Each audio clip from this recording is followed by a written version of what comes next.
Olá, eu sou Mônica Okuhara, eu sou cirurgiã dentista e, em primeiro lugar, eu quero agradecer o convite que o Dr. Fernando Costa me fez para palestrar aqui nesse congresso.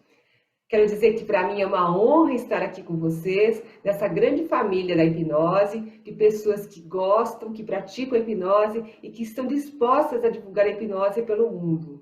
Também quero agradecer a todos vocês que estão assistindo a minha palestra neste momento. Muito obrigada a todos vocês. O trabalho que eu trouxe para apresentar para vocês tem o título de Hipnose como ferramenta na prevenção de conflitos de interesse na saúde. Trata-se de uma parte do artigo que nós publicamos em abril de 2021. Esse artigo foi publicado pelo nosso grupo, que é o Serviço de Saúde Oral e Sistêmica Baseada em Evidências, no Departamento de Dermatologia da Unifesp.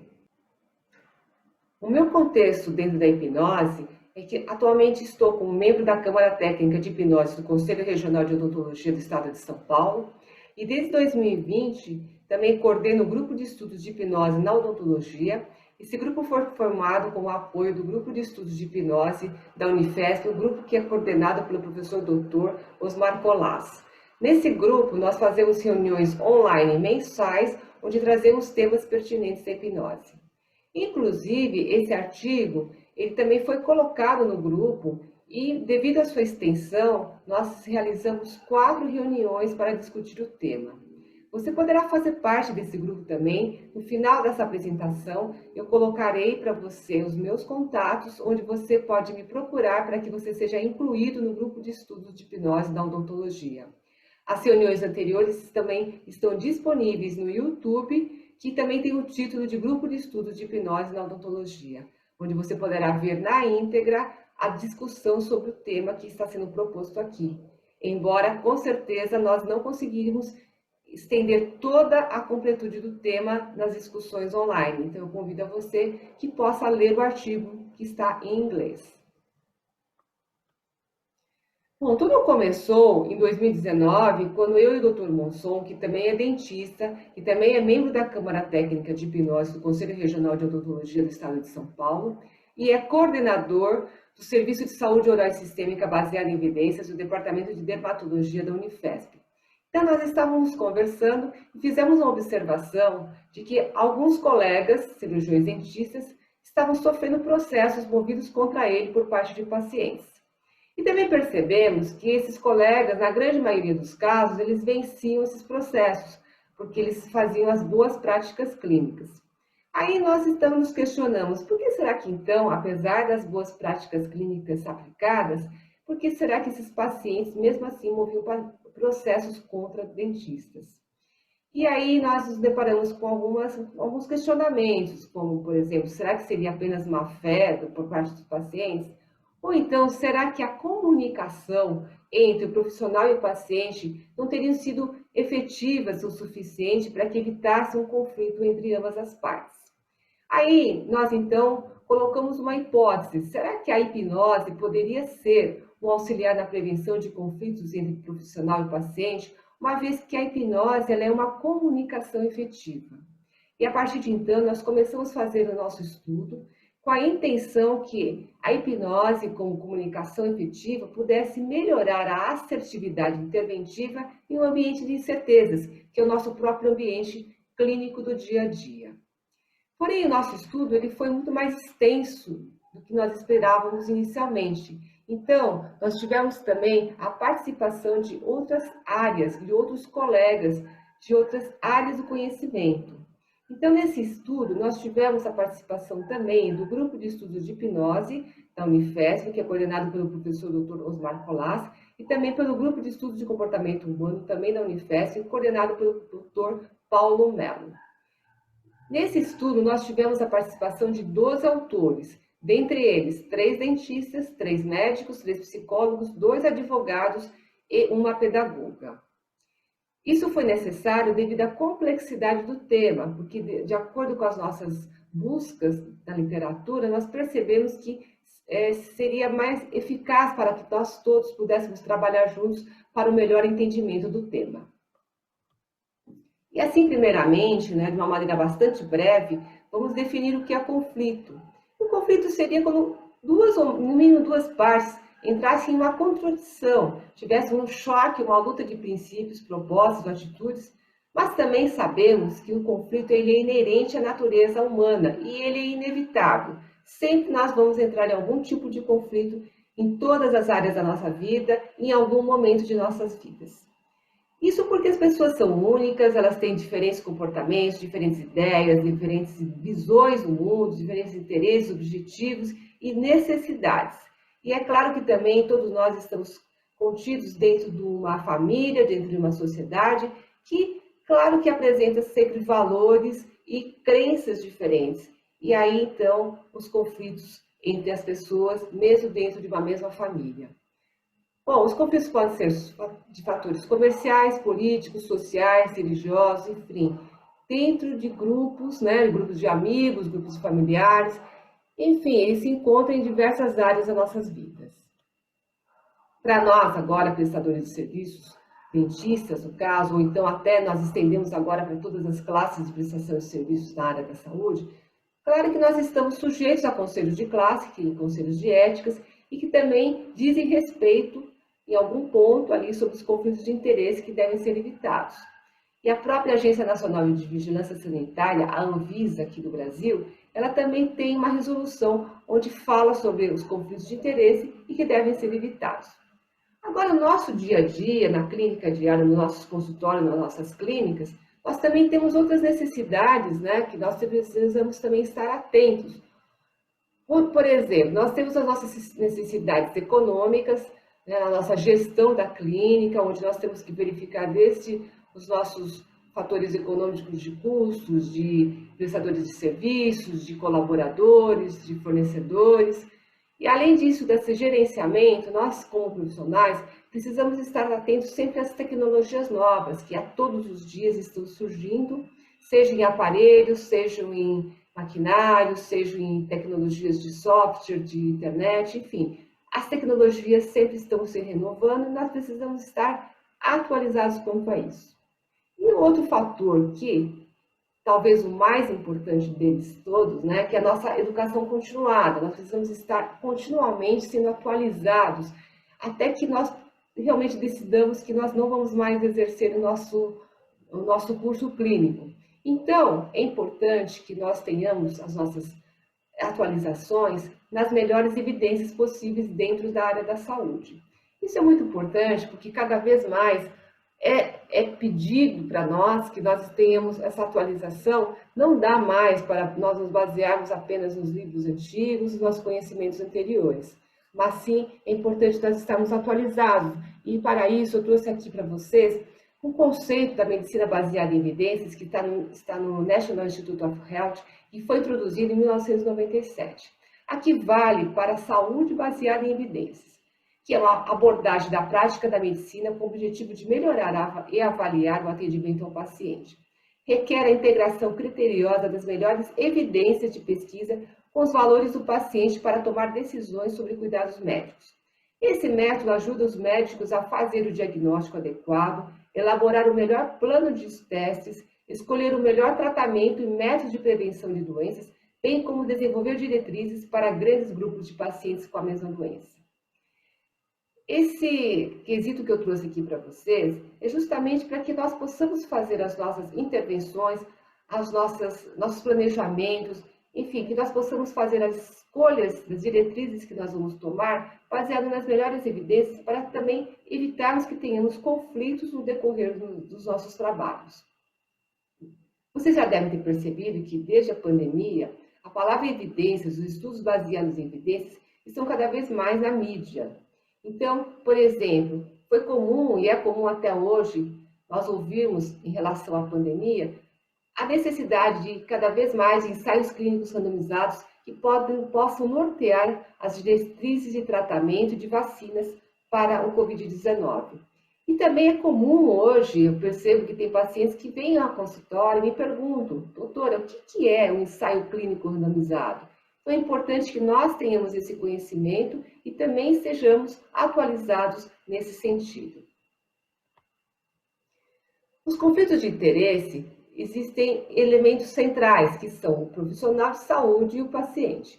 No caso do profissional de saúde, mais uma vez, Nós precisamos evitar os conflitos que estejam de acordo com os interesses da indústria, de farmácias, de aparelhos, de fabricantes de aparelhos, ou até mesmo de laboratórios.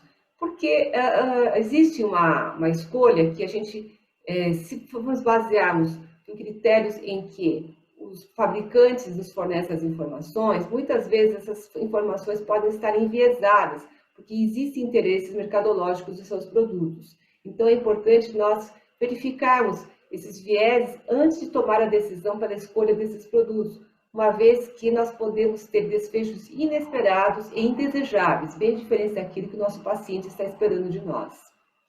Também existe uma lacuna de conhecimento vinculado ao tratamento. Isso, infelizmente, é decorrente da nossa própria formação. Mas é claro que nenhuma formação poderia completar todo o conhecimento, né? Poderia completar a entrega de todas essas atualizações constantes. Então, cabe a nós estarmos, mais uma vez, atualizados, porque existe um mundo de incerteza nos nossos achados clínicos. Todos os pacientes são individuais e, com certeza, trazem muitas incertezas na nossa tomada de decisões. E é claro que, no outro lado, também temos o nosso paciente. Esse paciente, ele vem confiando em nós, ele vem acreditando que nós vamos entregar o melhor serviço e que, com certeza, ele quer que nós resolvemos o seu problema. Então, o nosso artigo, ele foi feito, um tipo de estudo, de uma revisão sistemática, onde o nosso objetivo geral foi uma análise conceitual aplicada às boas práticas relativas à prevenção e mediação de conflitos de interesse na área da saúde. O objetivo primário foi evidenciar a importância da prevenção dos aspectos educacionais nos processos e formas de prevenção e resolução de conflitos no contexto das relações entre profissionais de saúde e seus pacientes. O método de uma revisão sistemática foi escolhido pelo método da Cochrane, uma vez que eu e o Dr. Monson temos o nosso stricto sensu em saúde baseada em evidências pela Unifesp, na metodologia Cochrane. Então, a nossa escolha do método foi baseada em toda a metodologia da colaboração Cochrane. O PICO, ou seja, a nossa pergunta de pesquisa, foi se a hipnose poderia auxiliar na prevenção de conflitos de interesse em relação à sua comunicação e temos um desfecho mais favorável, ou seja, um desfecho que evitasse esses conflitos de interesse.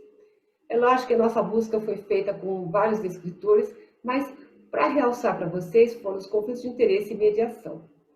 E dentro da nossa metodologia, nós consideramos que poderia haver riscos indiretos e fatores de confusão.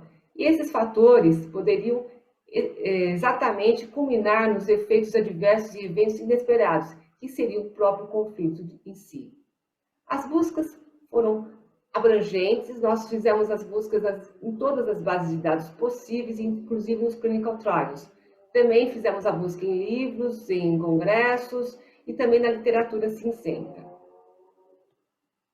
A análise da qualidade de evidência do nosso estudo foi feita avaliando o risco de viés através da colaboração Cochrane, análise para estudos coorte, caso controle através do Newcastle, e fizemos o checklist para avaliar a qualidade e revisão da nossa revisão sistemática através do Amstar. Os resultados obtidos foram: nós tivemos um encontro de 88.367 estudos, nós selecionamos apenas 29, porque nem todos respondiam à nossa pergunta de questão, tivemos 3 revisões sistemáticas qualitativas, 3 ensaios clínicos randomizados, 10 casos controle, um estudo pré-clínico, 2 crônicas e um total de participantes de 4.345 pessoas que foram analisadas e avaliadas. A apresentação dos nossos resultados. Como eu disse anteriormente, nós tivemos 29 estudos, porém eles respondiam parcialmente à nossa pergunta. Então, nós tivemos uma incompletude dos achados da literatura. E aí, como eles não eram completos, também a reprodutividade das evidências obtidas era muito baixa, até porque a complexidade do nosso tema.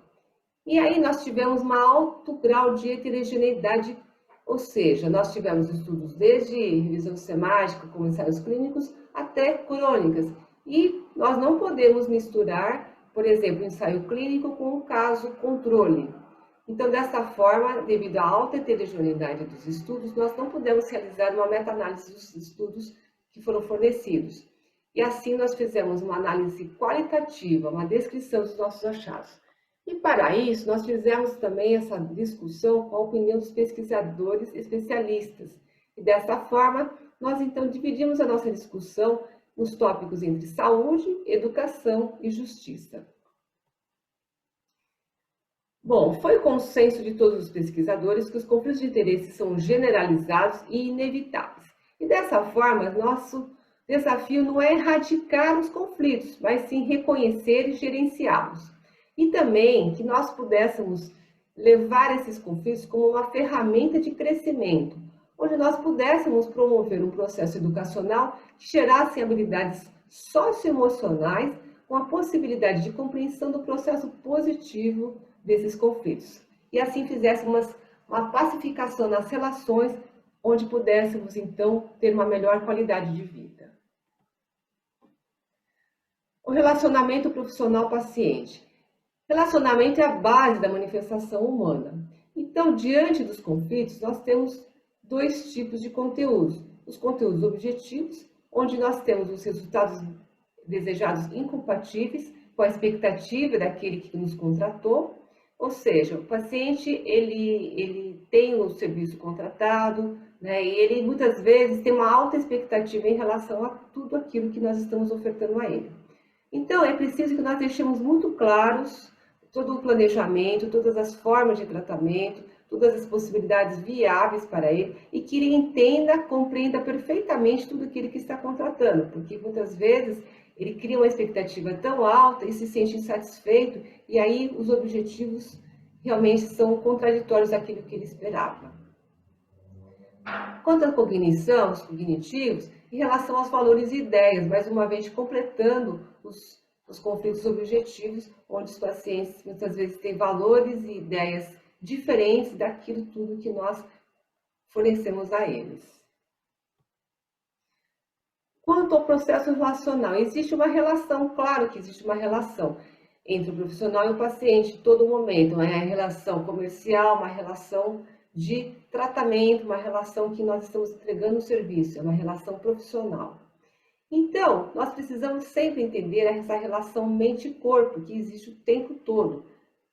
Não há como separarmos essa relação, nós sabemos disso, nós temos uma visão integrativa, né? Nós profissionais da hipnose sabemos que não temos como separar. Então, dentro desse pressuposto, nós utilizamos todos os conhecimentos da medicina comportamental, porque aqui nós temos nosso corpo de autores, 6 dos autores temos pós-graduação em medicina comportamental. Inclusive, temos aqui o coordenador do curso de medicina comportamental da Unifesp, o Dr. José Roberto Leite, que é um dos coautores do nosso artigo. Então, baseado nesse conhecimento, nós consideramos todos os aspectos manifestos latentes, os aspectos físicos e emocionais. Por quê? Porque existe um princípio de incerteza diante daquilo que nós estamos trabalhando. Vamos ser um pouquinho mais exemplificando o caso. Nós temos casos em que o paciente, por exemplo, no consultório odontológico, ele chega com uma fratura de um dente. Aí nós vamos examinar, nós vamos perguntar como é que aconteceu, nós vamos perceber se esse dente já havia um motivo para ser fraturado, se existia uma cárie prévia, se ele já existia uma restauração prévia, enfim. Nós vamos fazer um exame clínico sobre aquele dente fraturado. Porém, nós temos que também examinar, porque nós sabemos bem a sua oclusão, nós temos que examinar a musculatura. E também, diante disso tudo, nós vamos verificar se o paciente tem bruxismo, que hoje, agora com a pandemia, está sendo muito mais comum o paciente apresentar um bruxismo, que é o ranger dos dentes, o apertamento dos dentes. E, ligado a esse bruxismo, existem fatores comportamentais que estão além do alcance, né, do tratamento de uma fratura do dente. Então, nós precisamos perceber que esses fatores comportamentais podem estar prejudicando essa estrutura dentária por conta do bruxismo. Então, nós temos um princípio de incerteza, onde se nós tratarmos apenas aquele dente fraturado, fazemos a restauração dele, ele pode ter uma recidiva, pode fraturar novamente, porque existe muitas vezes esse comportamento do bruxismo. E aí precisa ser trabalhado essas outras situações com ele, além das diversas técnicas, né, que nós temos aí para o bruxismo, mas também levar em consideração esse fator comportamental, esse fator emocional do paciente, que precisa também ser trabalhado para que nós tenhamos uma melhor qualidade de tratamento. E aí, nós também temos o que nesse processo relacional? A confiança. Essa confiança ela é adquirida com o tempo. Nós sabemos que a confiança ela não é comprada nem vendida, mas ela é adquirida com respeito, com ética, com transparência e principalmente com a humanização. A humanização do tratamento é algo que os pacientes realmente valorizam e realmente necessitam, pedem nesse momento tão crucial que nós estamos passando. E é claro que existe na confiança algo que fica mais ou menos inerente, que é o não desapontar. Mas até onde o não desapontar é realmente algo que nós podemos, com certeza, entregar aos nossos clientes? Eu vou compartilhar aqui com vocês a frase de Collor de 2013. Ele fala o seguinte: a confiança é um conceito abstrato, mas sem ela não poderíamos viver, fazer negócios ou sentir-se seguro. A confiança ela é baseada em um relacionamento e isso é possível confiar em alguém sem que eles confiem em você. Em geral, quando as pessoas confiam em nós, acreditam que somos fortes o suficiente para ser capaz de nunca desapontá-los. Na verdade, é um erro. Uma relação de confiança mútua só pode existir entre duas pessoas fortes. O paciente espera que nós sejamos fortes, que nós sejamos aquela pessoa que entrega a ele todas as soluções para o motivo que ele nos busca. E por outro lado, nós também confiamos que o paciente vai colaborar com tudo aquilo que nós pedimos a ele que faça durante o tratamento. Por exemplo, é comum no pós-operatório nós darmos todas as instruções para o paciente. Isso é comum e necessário. E também nós fazemos as nossas medicações, nós prescrevemos ao paciente. Porém, em alguns casos, o paciente ele não segue as nossas orientações, ele não toma as medicações prescritas de maneira adequada e às vezes nós temos efeitos que nós não estávamos esperando. Então, nós confiamos nesse paciente também, que ele colabore conosco, ao mesmo tempo que ele confia que ele vai ter o melhor tratamento conosco. Mas muitas vezes essa confiança nem sempre é totalmente real, né? Muitas vezes temos um desapontamento em relação a isso. A hipnose, com a comunicação efetiva, ela traz muitos benefícios. E aí, então, eu convido aqueles dentistas, né, colegas que ainda não praticam a hipnose, que venham a conhecer a hipnose e conhecer como é que, de uma maneira mais efetiva, nós podemos nos comunicar com o nosso paciente. Porque nós prezamos o acolhimento em primeiro lugar. Aquele acolhimento em que o paciente se sente realmente aquela pessoa totalmente está coberta de atenção, que está coberta de cuidados, e ele se sente muito à vontade conosco. E aí, é lógico que depende da nossa escuta ativa. Então, que nós possamos escutar esse paciente com os nossos ouvidos, possamos olhá-lo e escutar com os nossos olhos, escutar com a nossa alma, por que não dizer assim, com o nosso coração. Enfim, que ele possa estar sentindo-se totalmente ouvido em todas as suas questões, ouvido na sua voz, ouvido pelos seus gestos, ouvido pela sua energia, porque existe uma troca energética nesse momento. Então, que nós possamos realmente nos comprometer a atender na integridade esse paciente. E aqui eu trouxe para vocês esse artigo, né, só para citar, esse artigo de Ospina, de 2019, que ele fala justamente de um trabalho que eles realizaram com médicos, onde eles foram perceber em quanto tempo o paciente era interrompido enquanto ele estava falando. Então, a média foi de 11 segundos, ou seja, o paciente estava falando sobre os seus problemas, sobre a sua situação, e em média 11 segundos o profissional já interrompia esse paciente. Então, isso quer dizer o quê? Que o paciente, muitas vezes, ele não completava o seu argumento, não completava a sua inquietude, porque muitas vezes o profissional acha que já entendeu, acredita que já sabe o que o paciente quer dizer com aquilo e não aguarda ele completar a sua explicação. E nisso, provavelmente, nós podemos perder uma parte dessa comunicação que ele está nos trazendo, que poderia ser importante para direcionar até o nosso planejamento e o tratamento em si. Esse achado foi feito em médicos e foi observado que essa média de 11 segundos, ela era mais quando a consulta era uma primeira vez, uma consulta de triagem. E que, quando o paciente procurava por profissionais já especializados, de acordo com a sua necessidade, aí sim essa parada, né, durante essa comunicação era mais estendida. Então, vale a pena aqui a gente observar que é importante nós realmente percebermos se nós estamos ouvindo o nosso paciente até o fim, né? Que nós não interrompemos essa comunicação dele, porque nós podemos, eventualmente, perdermos conteúdos importantes que podem nortear-nos até de uma maneira diferente do tratamento que nós vamos entregar a ele.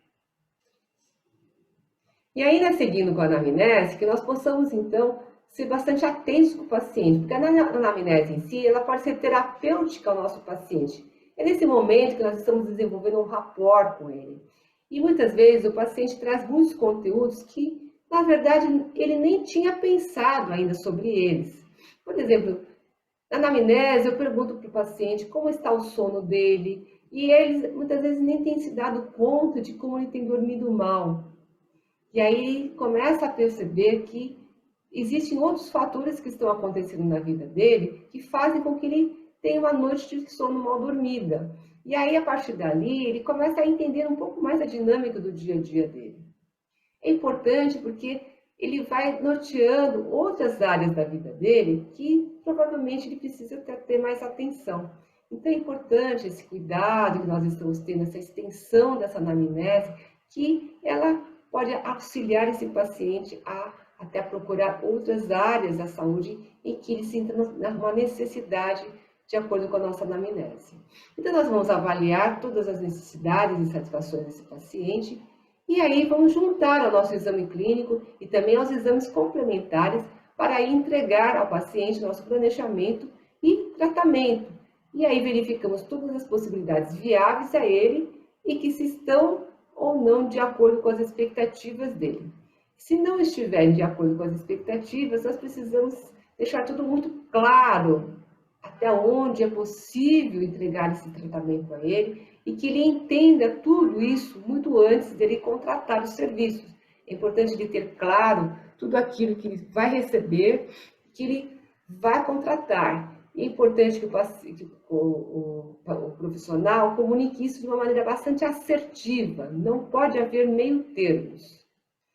E aí, com uma explicação objetiva, honesta e transparente, aí sim também entregarmos as possíveis soluções caso ocorram eventos inesperados do tratamento, né? Diante de uma cirurgia, por exemplo, uma cirurgia de implante, né? Entregarmos todas as situações de soluções para uma situação que possa ter um evento inesperado. E aí deixarmos ele já pré-avisado, pré-acordado do que será feito, para que ele não tenha surpresas e também não venha a ter uma decepção que possa trazer tanta insatisfação para haver um conflito com o profissional. E diante do conflito? Diante do conflito, existe uma reação emocional por parte desse paciente. Então, vamos respirar fundo nesse momento e lembrarmos que essa situação de desconforto que o paciente sente em relação ao trabalho que foi realizado, que não é algo pessoal contra nós. Então, vamos evitar qualquer reação a isso, qualquer atitude reativa contra o paciente. Vamos realmente respirar fundo, usarmos aí nesse momento as ferramentas de hipnose, as ferramentas de auto-hipnose, onde nós possamos, nesse momento, entrar em alfagenia, para que nós possamos nos tranquilizar e clarear os nossos pensamentos antes de dar a devolutiva ao paciente. E nesse momento, então, em alfagenia, que nós possamos ter a clareza das ideias e levar a um raciocínio que seja mais lógico dentro do contexto apresentado, que ele seja objetivo. E aí, então, nós vamos começar a perguntar e a conversar com o paciente de maneira que traga o assunto de maneira bastante objetiva.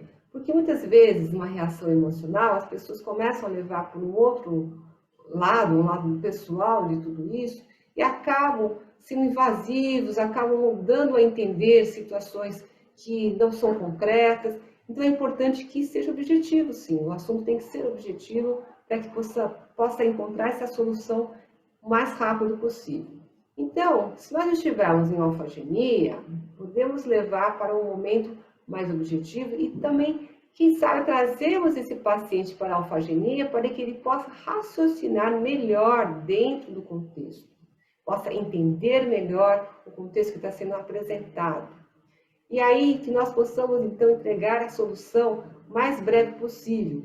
Pois existem estudos do marketing, por exemplo, numa amostra de 100 pessoas insatisfeitas, apenas 4%, 4 pessoas, elas voltam para os profissionais, para o serviço que foi entregue a ela, e voltam para reclamar, para questionar.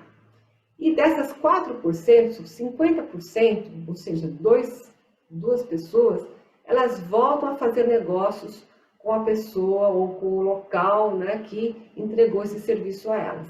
Então, veja só, numa amostra de 100 pessoas insatisfeitas, 98 serão perdidas.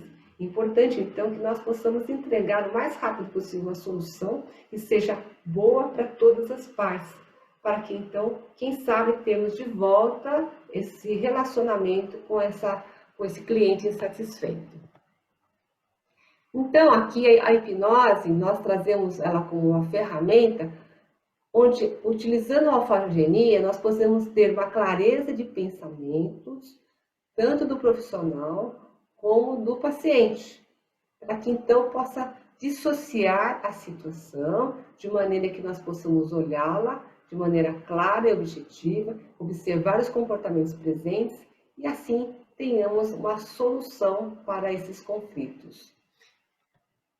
E é claro que nós temos também a contribuição da educação, onde ela presta que nós tenhamos essa educação continuada, onde nós já falamos anteriormente no começo da apresentação, e que também nós tenhamos um conhecimento multiprofissional para que nós possamos verificar quais outros profissionais possam colaborar no tratamento de nosso paciente e também tenham uma abordagem interdisciplinar. E a pedagogia nos traz o exemplo da pedagogia sistêmica, onde ela faz ações conjuntas com profissionais de saúde, principalmente da área da saúde mental, onde assim eles possam fazer com que as pessoas envolvidas elas possam evitar problemas afetivos sociais e melhorar a interação social e o desempenho escolar, principalmente de crianças, né? E por que não dizer, melhorar essa interação social com as outras áreas, por exemplo, no consultório odontológico também. Ainda na educação, que nós possamos também educar o nosso paciente para que ele possa ter uma gestão da sua própria saúde, ou seja, que ele possa entender melhor todo o desempenho que ele possa ter e também colaborar e assumir a responsabilidade pela sua própria saúde e seu tratamento. Aqui vale lembrar, quando nós estávamos trabalhando em ambulatório no departamento de dermatologia, né, no Serviço de Saúde Oral e Sistêmica, antes da pandemia, nós atendíamos os pacientes, porém nós não tínhamos um ambulatório odontológico em si. O que nós fazíamos era atendimento de pacientes com psoríase e fazíamos a educação deles no sentido de educá-los quanto à higienização da sua boca. Ensinávamos a higienização dos dentes, né, o uso do fio dental, enfim, todas as técnicas de higienização e também ensinávamos a eles a importância, né, do porquê ter essa higiene da sua boca em condições melhores, porque a partir da ausência do processo inflamatório bucal, eles melhoravam a sua condição sistêmica. Quando nós fazíamos isso, após a nossa acolhida, né, com a escuta ativa das suas necessidades, fazíamos tudo isso em alfagenia. Então, quando pegávamos esse ensinamento sobre a sua saúde oral, fazíamos isso em alfagenia e observávamos que esse paciente eles tinham uma receptividade muito melhor. E aí eles voltavam em outras sessões com a higiene muito melhorada, com o processo inflamatório bem já melhorado e com certeza tínhamos uma melhora da sua saúde sistêmica. Fazíamos isso e eles voltavam muito mais contentes e esperançosos em relação à sua própria saúde. Isso era muito gratificante para nós. Percebemos que eles realmente sentiam-se envolvidos com o seu próprio processo de saúde, com a sua melhora, o seu gerenciamento em relação à sua própria saúde. As colaborações que nós tivemos da Justiça foram bastante amplas. E aí, aqui nós vamos relacionar apenas a condição da mediação. Na mediação é necessário que haja um mediador. Esse mediador vai fazer com que todas as partes envolvidas tenham o melhor conhecimento da completude da situação. Então, as partes são encontradas e, diante da figura do mediador, há um acordo entre as partes para que as partes, a partir do entendimento, percebam o que é melhor para todos. As partes, em algum momento, são chamadas também separadamente, de acordo com a necessidade, para que elas entendam melhor, mas é importante que todo o entendimento e toda a solução é realizada pelas partes envolvidas, que o mediador é apenas um facilitador da situação em si. Aqui eu trago para vocês a lei da mediação, e no nosso artigo é muito mais detalhado sobre a mediação, sobre todas as partes, sobre todos os momentos em que ocorre a mediação. Enfim, vale a pena que vocês possam fazer a leitura do nosso artigo. Falando da hipnose em relação à alfagenia, lembramos então da salutogênese, né, ao eixo psico-neuroimuno-endócrino, neutralizando os efeitos disfuncionais do estresse físico e emocional. O paciente, quando está na cadeira de dentista, ele fica estressado de alguma maneira. Para ele, tudo é muito amedrontador, muitas vezes ele está ansioso, enfim, não é tão tranquilo abrir a boca e entregar a sua intimidade para um profissional. Mas, em alfagenia, podemos sim fazer com que esse paciente se sinta mais acolhido, um pouco mais à vontade, diminua o seu estresse e que vai ter uma repercussão nesse eixo, né, psiconeuroimuno-endócrino, onde nós possamos ter eventualmente efeitos melhores durante a nossa intervenção. E também diminui o estresse do dentista em si, né, que se ele estiver mais em alfagenia, mais tranquilo, esse estresse que nós temos, né, dessas incertezas desse paciente, dessas incertezas clínicas, né, que ele traz para nós podemos também utilizar da alfagenia para o nosso dia a dia, para que nós possamos estar, assim, colocando o nosso próprio eixo em melhor equilíbrio. E é claro que o ambiente acolhedor melhora a comunicação, a qualidade da comunicação e propicia também que nossas intervenções sejam mais eficazes, efetivas e seguras, que são os princípios da saúde baseada em evidências. Aqui eu trouxe duas frases que foram ditas no Fórum Internacional Econômico de Davos de 2020, só para a gente fazer algumas reflexões. A primeira é de Sundar Pichai, CEO da Google Alphabet, e ele fala o seguinte, que temos uma nova revolução tecnológica à nossa frente, graças à inteligência artificial, que será mais importante que o fogo e a eletricidade, e a computação quântica, que nos permite fazer coisas até agora impossíveis. Aqui, então, essa conexão com o que nós falamos no começo, que nós precisamos ter sempre a nossa atualização em termos de tecnologia, não está mais para voltar atrás. É importante, então, fazermos essa reflexão. E, por outro lado, a Angela Merkel, que é a chanceler alemã, ela faz uma seguinte colocação, que o multilateralismo e a cooperação são a única maneira de fazer o mundo prosperar. Eu vejo um mundo em que a falta de diálogo é ainda maior do que durante a Guerra Fria. As pessoas não se falam o suficiente, devem sair das bolhas digitais e conversar. Devemos sempre dialogar, mesmo com os nossos antagonistas.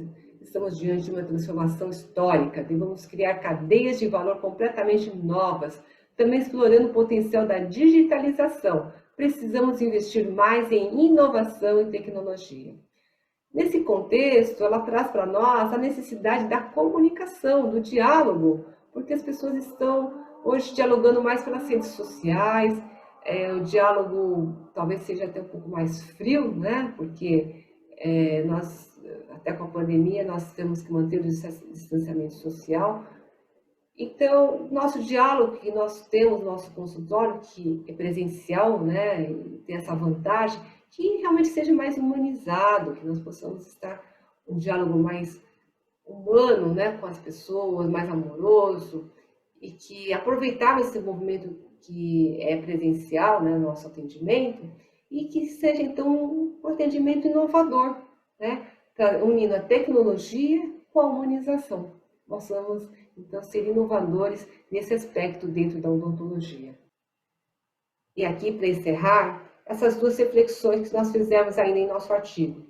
É importante perceber que o crescimento pessoal, espiritual e coletivo acontece por meio da reconciliação. Então, se infelizmente ocorrer ainda um conflito, que nós possamos conseguir a reconciliação, porque é através da reconciliação que nós podemos dizer que nós completamos esse ciclo do conflito, porque nós realmente aprendemos, nós crescemos, nós entendemos e nós conseguimos vencer um conflito, seja de qual maneira for, mas que entregando uma solução, nós realmente podemos dizer que nós podemos nos reconciliar com aquilo que nós fomos desafiados, e assim dizer que nós crescemos com o conflito. E isso se abre para tudo que a vida convida a viver, para os novos entendimentos que favorecem todos os envolvidos, sobre a premissa, ou talvez sobre a única premissa, só é bom para um se for bom para todos. E aqui ficam os meus contatos, caso você tenha alguma dúvida ou queira conversar comigo sobre o tema que foi apresentado, fique à vontade, eu terei um prazer em conversar com você. E também entre em contato comigo para entrar no nosso grupo de estudos de hipnose e odontologia, onde você poderá assistir às nossas reuniões mensais e também discutir os temas conosco. E para você que ainda não assistiu, entre lá no nosso YouTube e assista às reuniões anteriores. Como eu disse anteriormente, não foi possível colocar todo o artigo aqui nessa palestra, então convido a vocês que leiam o nosso artigo. Agradeço a todos que estiveram comigo aqui nessa palestra, nesse momento. Muito obrigada a todos vocês. Fiquem com Deus. Até a próxima e um forte abraço.